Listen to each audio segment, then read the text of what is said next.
दोन अत्यंत जिवलग असे मित्र आहेत.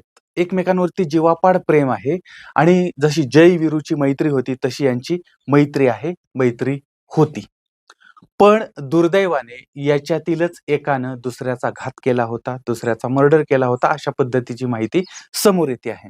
आणि याच्यातनंच घडलेलं होतं सतीश मराठा हत्याकांड. आता गुजरात या ठिकाणचं सुरत आहे आणि त्या भागामध्ये 5 ऑगस्ट 2026 या दिवशी दुपारच्या वेळी एक कार चाललेली होती आणि त्या च्या बाजूला काहीतरी एक गाडी येऊन थांबली. त्यानंतर मग त्या गाडीमधून म्हणजे त्या टू व्हीलरवरून एक 1-2 जण उतरले आणि त्यांनी त्या कारच्या काचा ड्रायव्हरच्या बाजूच्या फोडायला सुरुवात केली.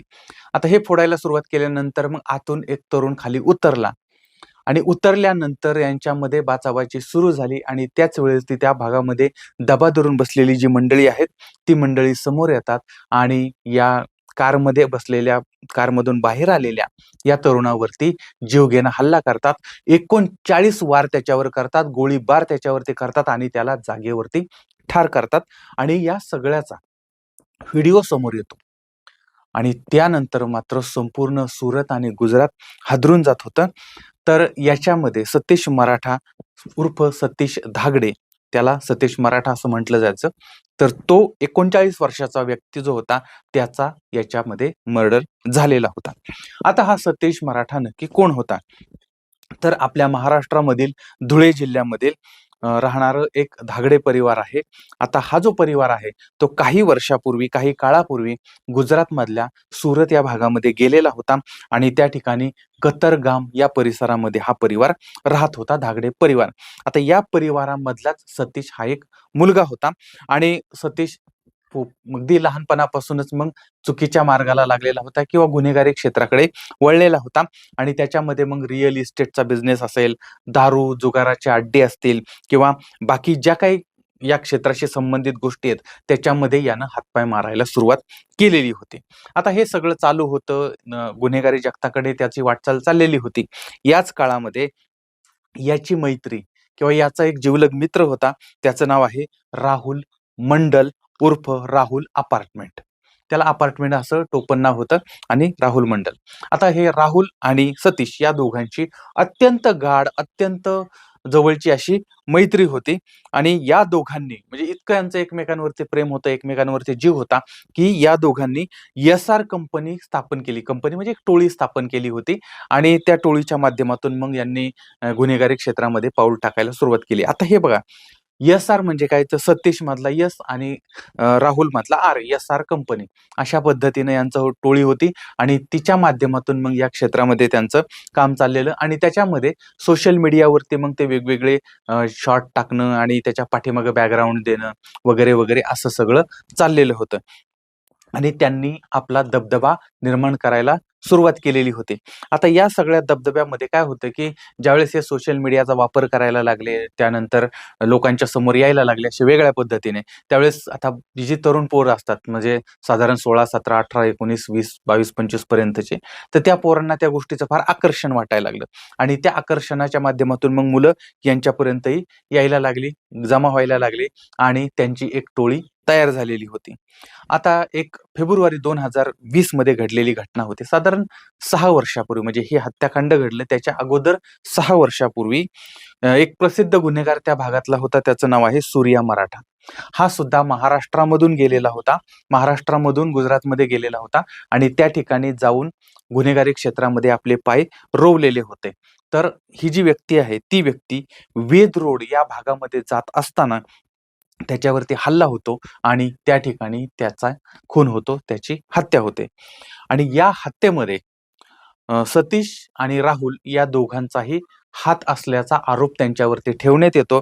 त्यांना जेलमध्ये टाकण्यात येतं आणि काही वर्षानंतर म्हणजे साधारण एक 3-4 वर्षानंतर यांना निर्दोष म्हणून ते बाहेर येतात.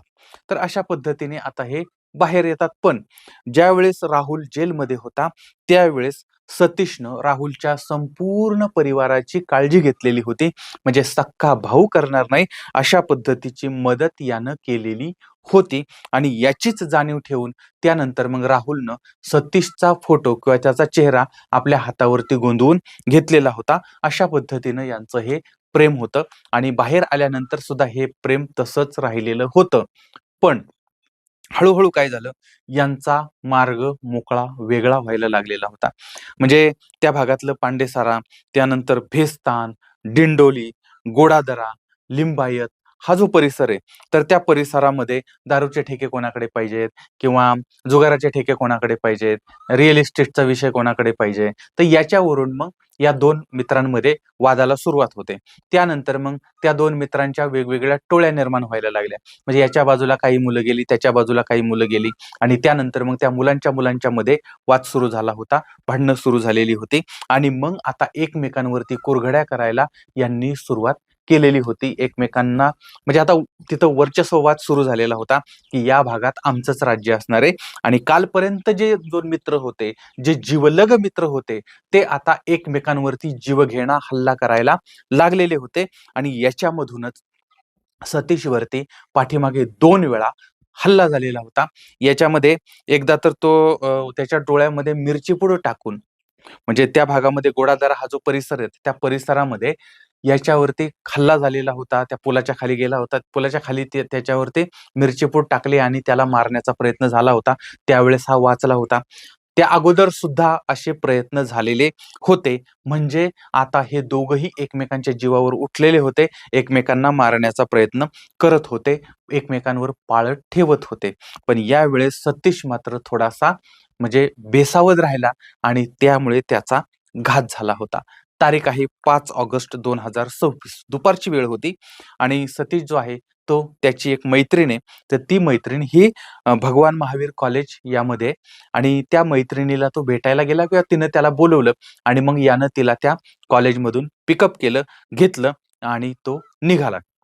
जात असताना वाटेमध्ये याच्या कारच्या समोरून एक अल्पवयीन मुलांची एक गाडी आली आणि गाडी आल्यानंतर मग ड्रायव्हरच्या बाजूची जी काच आहे ती त्या पोरांनी फोडली आणि ती पोरं सतीशला बडबड करायला लागली, शिव्या द्यायला लागली, असं वाईट बोलायला लागली. आता ती 2 पोरं बाहेर होते. सतीश आतमध्ये होता. बरोबर ती त्याची मैत्रीण होती. आता मैत्रिणीच्या समोर जर कोणी काहीतरी बोलतंय, तर ते मनाला लागण्यासारखंच होतं आणि त्यामुळे मग हा म्हटला, "आता खाली उतरतो आणि यांना धडा शिकवतो." त्यामुळे हा खाली उतरला. खाली उतरल्याबरोबर ते त्याला याची कल्पना नव्हती, की त्याच्या आजूबाजूला बाकीच्या सगळ्यांनी हा ट्रॅप रचलेला आहे आणि तो प्लॅन असा होता, की बाकी सगळे अगदी तलवार किंवा चाकू किंवा कोयता वगैरे घेऊन ती बाकीची मंडळी असे साधारण 9-10 जण त्या भागामध्ये होते. दबा धरून बसलेले होते आणि ज्यावेळेस हा खाली उतरला आणि त्या मुलांच्या जवळ गेला, त्याच वेळेस मग बाकीचे सगळे त्याच्यावरती म्हणजे धावून आलेले आहेत आणि त्याला मारण्याचा प्रयत्न सुरू झालाय. त्याच्यावरती कोयत्यानं किंवा या चाकूनं वार करायला सुरुवात झाली. चेहऱ्यावर, तोंडावरती, गळ्यावरती, पाठीवर, पोटावर वार सुरू झाले होते. आता हे वार सुरू झाल्यानंतर यानं स्वतःला वाचवण्याचा प्रयत्न केलाय आणि तो तिथून त्या अवस्थेमध्ये सुद्धा पळून जाण्याचा प्रयत्न करत होता.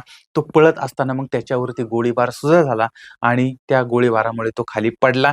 नंतर पुन्हा तो खाली पडल्यानंतर त्याच्यावरती वार करण्यात आले आणि त्याला ऑन द स्पॉट ठार करण्यात आलेलं होतं आणि याच्यामध्ये 10 जण संशयित म्हणून समोर येतात कारण ते सीसीटीव्ही फुटेज समोर आलेले आहे आणि याच्यामधले 9 जण जे आहेत त्यांना ताब्यात घेण्यात आलेलं आहे. एक जण जो आहे तो फरार झालेला होता आणि ही जी मंडळी आहेत ती मंडळी महाराष्ट्राच्या बॉर्डरवरून म्हणजे गुजरातच्या बॉर्डरवरून महाराष्ट्रामध्ये येण्याचा प्रयत्न करत होती आणि त्यावेळेसच पोलिसांनी त्यांना ताब्यात घेतलेलं होतं. तर अशा पद्धतीनं हे हत्याकांड समोर आलेलं होतं. आता याच्यामध्ये राहुल मंडल जो आहे तो जेलमध्ये आहे आणि जेलमध्ये बसून त्यानं हे सगळं घडवलं असा त्याच्यावरती आरोप आहे आणि आता पोलीस त्याची चौकशी करणार आहेत. आता खरंच हे राहुल मंडलनं घडवलं, आपल्या मित्राला त्यानंच मारलं किंवा त्याचा प्रतिस्पर्धी होता त्यानं मारलं, की याच्या आडून दुसऱ्यानंच कोणीतरी हे सगळं घडवलंय किंवा नक्की काय घडलंय आता हे सगळं पोलीस तपासामध्ये समोर येईल. पण आत्ता जी समोर घटना आली त्याच्यामध्ये मात्र कालपर्यंतचे 2 मित्र, त्यानंतर झालेले शत्रू आणि त्याच्यानंतर घडलेलं हे हत्याकांड अशा पद्धतीची एखाद्या चित्रपटाला साजेशी अशी घटना समोर येते आहे. आणि वय फक्त साधारण 39च्या आसपासचं आहे. म्हणजे या 39 वयामध्येच हे जग सोडून अगोदर एक 6 वर्षापूर्वी सुद्धा सूर्या मराठा याची हत्या झाली आणि त्यानंतर 6 वर्षांनी सतीश मराठा याची हत्या झालेली होती. तर अशा पद्धतीचं हे हत्याकांड महाराष्ट्रामधून गुजरातमध्ये गेल्यानंतर त्या ठिकाणी गुन्हेगारी क्षेत्रावरती राज्य करण्याची अभिलाषा आणि त्याच्यातनं घडलेलं हे सगळं प्रकरण आहे.